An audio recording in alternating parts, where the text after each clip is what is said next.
pay attention. The first chapter, nutrition in plants. What is nutrition in plants? Plants में पोषण कैसे होता है? Plants खाना कैसे लेते हैं?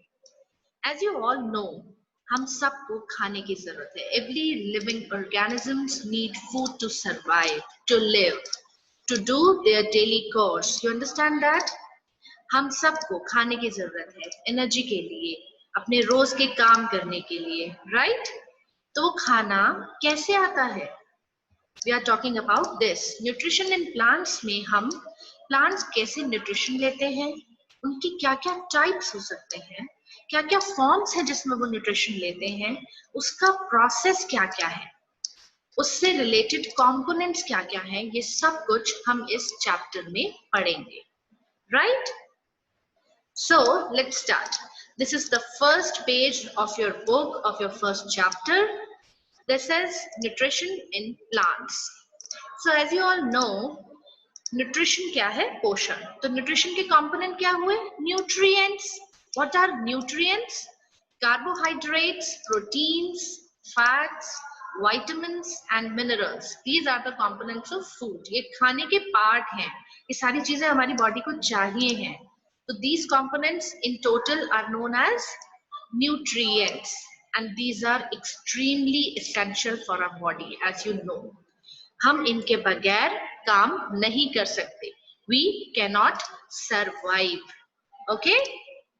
So, as you know, मैंने आपको बताया सभी organisms को खाना चाहिए.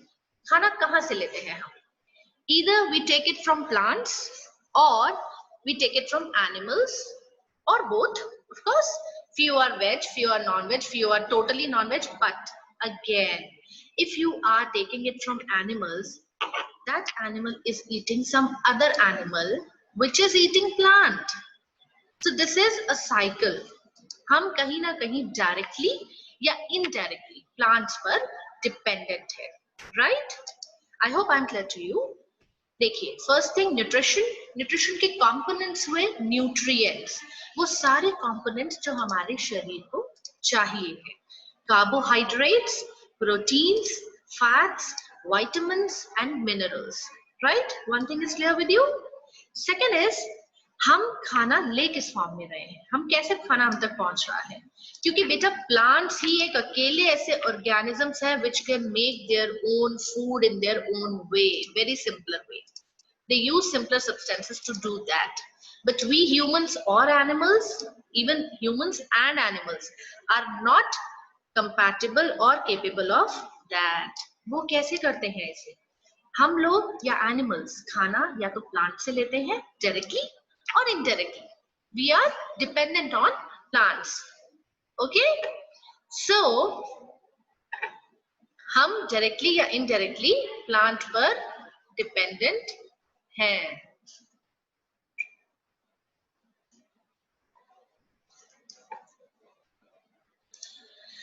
आप ये बताइए, प्लांट जो सिर्फ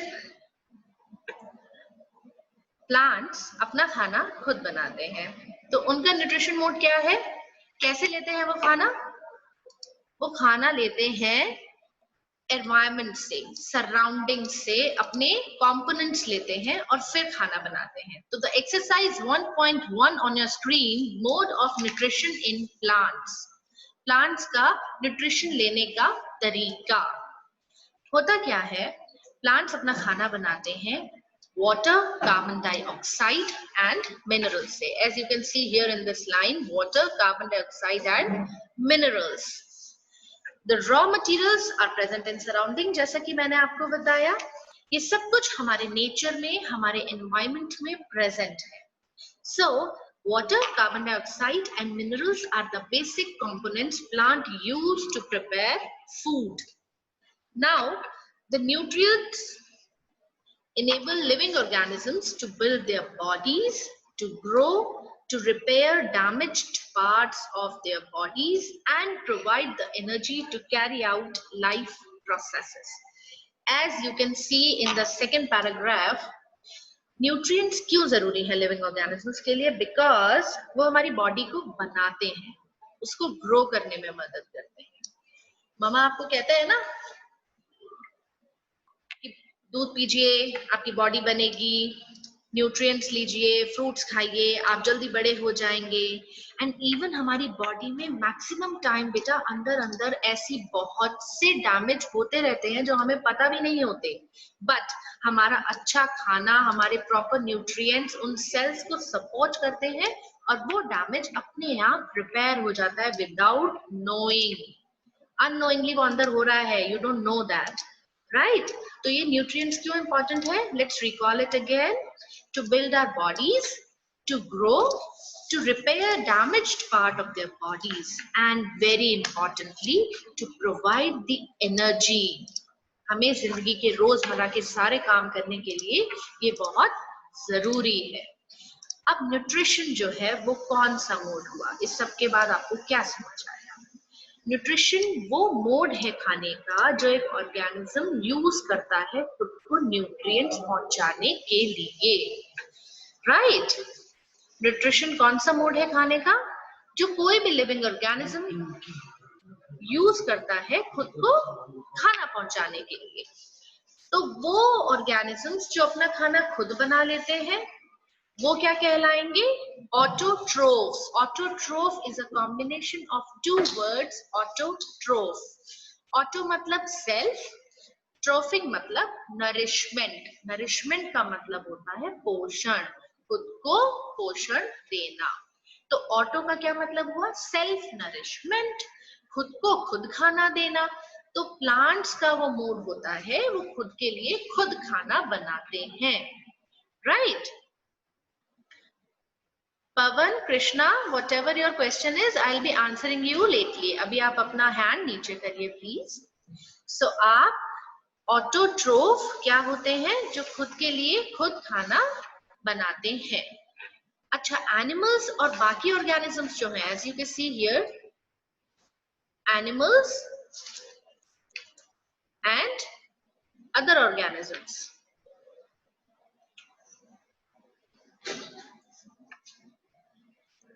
वो ऑर्गेनिजम्स होते हैं जो अपना खाना खुद बनाते हैं, ठीक है? तो वो क्या कहलाएंगे? हेटेरोट्रोफ्स। हेटेरोट्रोफ्स मतलब अदर, और ट्रोफ का मतलब फिर से हो गया नरिशमेंट, अदर नरिशमेंट। तो अदर वाला नरिशमेंट हुआ तो इसका क्या मतलब है कि वो अपना खाना खुद नहीं बना सकते, they need nourishment from others, right? तो ऑटोट्रोफ एंड हेटेरोट्रोफ, दो पार्ट्स हुए न्यूट्रिशन के। अच्छा, हेटेरोट्रोफ के अंदर here in this segment autotrophs, हेटेरोट्रोफ्स, इसका ये मतलब हुआ कि इस पार्ट में हेटेरोट्रोफ्स के अंदर वी हैव दो और सेगमेंट होते हैं, सैपरोट्रोफ्स एंड पैरासाइट्स। उनके बारे में हम बाद में बात करेंगे। आज हम सिर्फ बात करेंगे प्लांट्स की फोटोसिंथेसिस की, राइट? तो प्लांट्स में ऑटोट्रोफ है, प्लांट अपना खाना खुद बना रहे हैं। हेटेरोट्रोफ्स वो हैं जो अपना खाना खुद नहीं बना सकते हैं। अब ये जो आपको सेगमेंट नजर आ रहा है ना, this stanza, that is all your questions which may have raised hands with Keshavi and Pavan and others. इनके हम आंसर भी देंगे। First we go with the photosynthesis process. 1.2 series है आपकी photosynthesis, food making process in plants. Leaves are the food factories of plants. जैसे आपके घर में किचन होता है ना, घर का सारा खाने पीने का इंतजाम वही होता है, राइट? मामा वहां पे खाना बनाती है, जितने कंपोनेंट्स होते हैं वो किचन में पहुंचते हैं और वहां पर ही सारी प्रोसेसिंग होती है और फिर वहां से फूड डिस्ट्रीब्यूट होता है अलग अलग रूम्स में, अलग अलग लोगों में। So in the same way, kitchen, the food factory of the plant is leaf. अब आपको मेरे ख्याल से इस एग्जाम्पल से ये याद रहेगा कि लीफ फूड फैक्ट्री होती है प्लांट की। So therefore, all the raw materials must reach the leaf here. Okay. Water and minerals present in the soil are absorbed by the roots and transported to the leaves. अब आपको ये समझना है कि ये सारा सामान लीव्स तक पहुंचता कैसे है। पहुंचता ऐसे है कि कार्बन डाइऑक्साइड और हवा में होती है और वाटर और मिनरल्स होते हैं सॉइल में। तो जैसे घर में आप कहीं से आटा लाते हैं, कहीं से राइस लाते हैं, कहीं से वेजिटेबल्स आती हैं और फिर वो किचन में जाती हैं खाना बनाने के लिए। इन द सेम वे बेटा, लीव्स में ये सारा कंपोनेंट अलग अलग जगह से आता है, राइट? कहाँ से आता है अभी बात करते हैं इस बारे में। सबसे पहले water and minerals. Water and minerals कहाँ पहुंचते हैं? वाटर एंड मिनरल्स है सॉइल में। अब क्योंकि वो सॉइल में है तो सॉइल से कैसे पहुंचेंगे लीव्स तक, ये भी एक क्वेश्चन है। ये जो ऊपर स्टैंजा था ना आपका ये वाला, वेयर आई एम कर्सरिंग इट, इस टोमेटो के बारे में हम अभी बात करेंगे। पहले हम बात करेंगे इस स्टैंजा में वाटर एंड मिनरल्स की, राइट? वाटर और मिनरल्स प्रेजेंट है सॉइल में। सॉइल में वो रूट्स एब्जॉर्ब कर लेती हैं उन्हें। प्लांट की रूट तो सॉइल में ही है ना बेटा। रूट्स उन्हें एब्जॉर्ब कर लेती हैं और एब्जॉर्ब करके ले जाती हैं स्टेम में, जो बीज का तना होता है उसे कहते हैं स्टेम। स्टेम में पहुंच जाती हैं। स्टेम से दे डाइवर्ट इनटू ब्रांचेस, ब्रांचेस से लीव्स तक। अब आप सोचोगे ये इस तरह ट्रैवल कैसे करते हैं? We don't have any conveyance there. We do. देखिए यहाँ पे लिखा है there are vessels which run like pipes throughout the root, the stem and branches and the leaves. तो रूट से पहुंचे स्टेम में, स्टेम से पहुंचे ब्रांच में, ब्रांच से पहुंचे लीव्स में। अब ये जो वेसल्स हैं यहाँ पे आपकी बुक में इनके नाम नहीं दिए हैं, मैं आपको नाम बता देती हूँ। अगर आपके पास आपके नोटपैड और पेन है जो आपको रोज रेडी रखने चाहिए अपने पास, आप उनमें लिख सकते हैं। There are two vessels, pipe-like vessels. उनके नाम है xylem and phloem. XYLEM xylem and PHLOEM phloem. ये दो वेसल्स होते हैं। इनके बारे में और भी बहुत सारी चीजें हैं, आपके कोर्स में हमें आपको उतना कंफ्यूज करने की जरूरत नहीं है। So let's stick to the names. Vessels कौन सी है जो पानी को और मिनरल्स को लीव्स तक पहुंचा रही है? xylem, XYLEM, XYLEM xylem and phloem, PHLOEM phloem. Okay बेटा? सो नाउ अब आपके पास नेक्स्ट ये आता है कि नीचे से तो सामान लीव्स तक पहुंच गया। Next is carbon dioxide. उसका भी बहुत बड़ा रोल है भाई। कार्बन डाइऑक्साइड के बगैर we can not have it. अब उससे पहले आपको समझना जरूरी है जो चीज, वो है लीव्स में ग्रीन पिगमेंट क्लोरोफिल। इतना सेशन यू हैव गॉट कि वाटर और मिनरल्स पहुंच चुके हैं, राइट? अब हम आते हैं लीव्स के ग्रीन पिगमेंट पर। इनका एक बहुत इंपॉर्टेंट रोल होता है। As you see your trees, your plants around you, they are green, probably green. You always ignore them. आप कभी सोचते हैं वो ग्रीन क्यों है?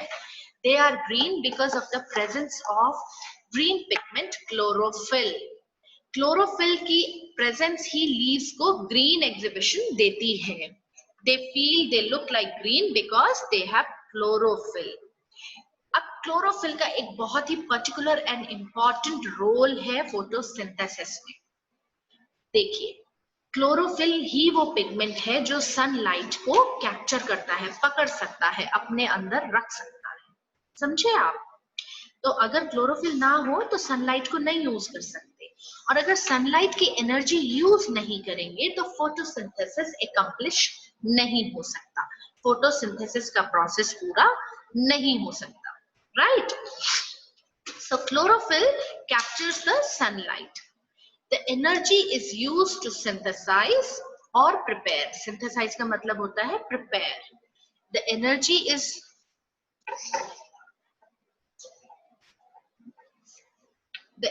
is used to synthesize the carbon dioxide and water to make food. अच्छा, अब जो सिंथेसिस है फूड का वो सनलाइट में हुआ ना, तो फोटोसिंथेसिस का नाम फोटोसिंथेसिस क्यों रखा गया है? क्योंकि फोटो का मतलब होता है लाइट और सिंथेसिस का मतलब होता है प्रिपरेशन। तो लाइट की प्रेजेंस में जो प्रिपरेशन हुई उसे हमने कहा फोटोसिंथेसिस। ठीक है? अब हमारे पास क्या क्या कंपोनेंट आ गए बेटा? हमारे पास आया क्लोरोफिल जो कि लीफ का पिगमेंट है, हमारे पास आया कार्बन डाइऑक्साइड। कार्बन डाइऑक्साइड के बारे में बात करना बाकी है। कार्बन डाइऑक्साइड को आपके पेज का फर्स्ट स्टैंजा जिसे हमने उस समय छोड़ा था, let's come back to that point. Carbon dioxide कैसे लेता है प्लांट? प्लांट लीव्स के ऊपर होते हैं छोटे छोटे, बहुत छोटे छोटे पोर्स, जिन्हें हम कहते हैं स्टोमेटा। ये जो छोटे छोटे पोर्स हैं, they are capable of capturing carbon dioxide. दो चीजें आपको स्टोमेटा में याद रखने की है, क्योंकि उनके छेद का नाम होता है स्टोमेटा, और दूसरी चीज है this guard cells. Guard cells का एक बहुत इंपॉर्टेंट रोल है जो आपकी बुक में मेंशन नहीं है, बट आप इसे प्लीज अपनी नोटबुक में नोट डाउन करें। गार्ड सेल्स स्टोमेटा को ओपन करने में, क्लोज करने में हेल्प करते हैं प्रोटेक्शन के साथ साथ। क्या करते हैं बेटा? स्टोमेटा को ओपन करना, क्लोज करना गार्ड सेल का काम है। अब आप पूछेंगे क्लोज ओपन करना क्यों है? क्लोज ओपन इसलिए करना है कि जो गैस है, कार्बन डाइऑक्साइड है, वो जब अंदर आ रही है,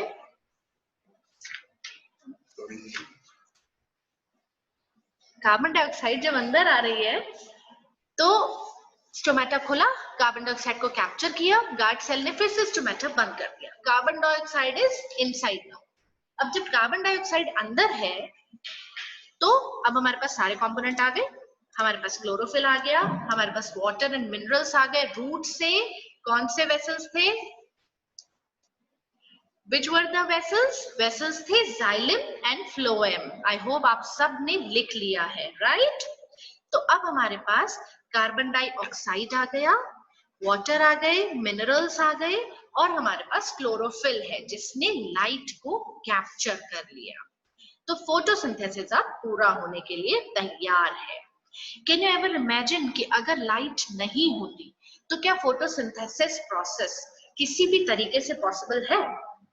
नहीं है, बिल्कुल भी नहीं है। बिकॉज अगर लाइट नहीं है तो ये सारी की सारी चीजें अधूरी रह जाएंगी। फोटोसिंथेसिस की एब्सेंस में और क्या होगा? हम सबको खाना नहीं मिलेगा, बिकॉज वी आर डायरेक्टली और indirectly dependent on plants, right? जैसा कि हमने शुरू में डिस्कस किया था। ओके, सो अब एक चीज जो मेजर एलिमेंट इसमें बचा है वो है ऑक्सीजन। आप सोचेंगे अभी तक मैम ने ऑक्सीजन का तो नाम ही नहीं लिया। जस्ट बिकॉज कि फोटोसिंथेसिस के प्रोसेस के बाद, Krishna, Pawan, I will be checking on your questions, please lower your hand, हम बाद में बात करेंगे। सो फोटोसिंथेसिस में ऑक्सीजन कहाँ आता है? जब फोटोसिंथेसिस में प्रोसेस पूरा होने लगता है, खाना बनने लगता है, तो here you have this equation बेटा। कार्बन डाइऑक्साइड वाटर के साथ मिला, सनलाइट की प्रेजेंस में क्लोरोफिल के साथ क्या बना? कार्बोहाइड्रेट। कार्बोहाइड्रेट क्या है? खाना है, स्टार्च है ना।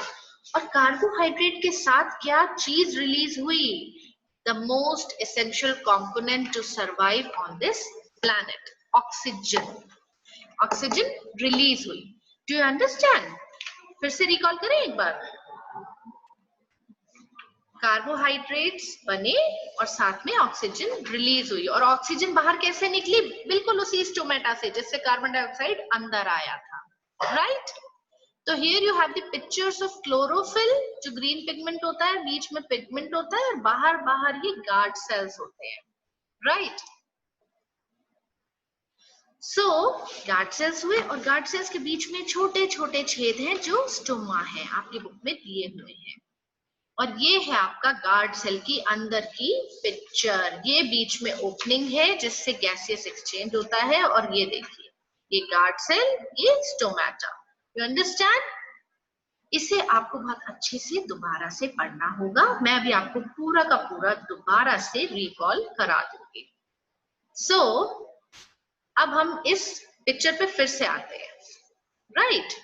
Which picture? जहां हम फोटोसिंथेसिस देख रहे थे। Photosynthesis, yes. तो आपने आज क्या समझा? फोटोसिंथेसिस किन चीजों की प्रेजेंस में होता है? फोटोसिंथेसिस होता है जब वाटर, मिनरल्स, कार्बोहाइड्रेट्स और सनलाइट क्लोरोफिल के साथ मिलते हैं और ये सारी चीजें प्रोसेस होने के बाद क्या बनाती हैं? Carbohydrate and water.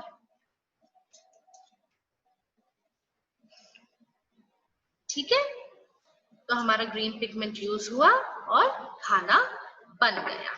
Now I hope इतनी बातें सबको समझ में आ गई होंगी। सारे ही स्टूडेंट्स ने ये सारी चीजें समझ ली होंगी अच्छे से।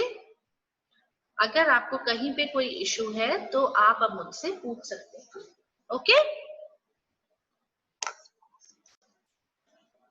so tomorrow we'll be discussing about the photosynthesis, mode of nutrition.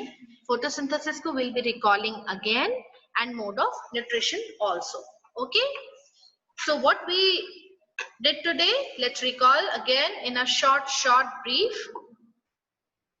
सबसे पहले हमने जाना कि हमें खाना क्यों चाहिए, राइट? खाना हमें इसलिए चाहिए क्योंकि हमें एनर्जी चाहिए, हमें अपनी बॉडी की सारी जितनी भी एक्टिविटीज हैं उनको एकम्प्लिश करना है। खाने के लिए प्लांट्स ऐसे जीव हैं जो अपना खाना खुद बना सकते हैं और बाकी हम और एनिमल्स हेटेरोट्रोफ्स होते हैं। प्लांट्स अपना खाना फोटोसिंथेसिस से बनाते हैं, जिसे हमने आज बहुत अच्छे से डिस्क्राइब किया है। उससे आप सब लोग बहुत अच्छे से घर पे रिवाइज करेंगे एंड लेट मी नो अगर आपको कहीं कोई प्रॉब्लम आए। We'll see you tomorrow. Till then, take care of yourself and please study.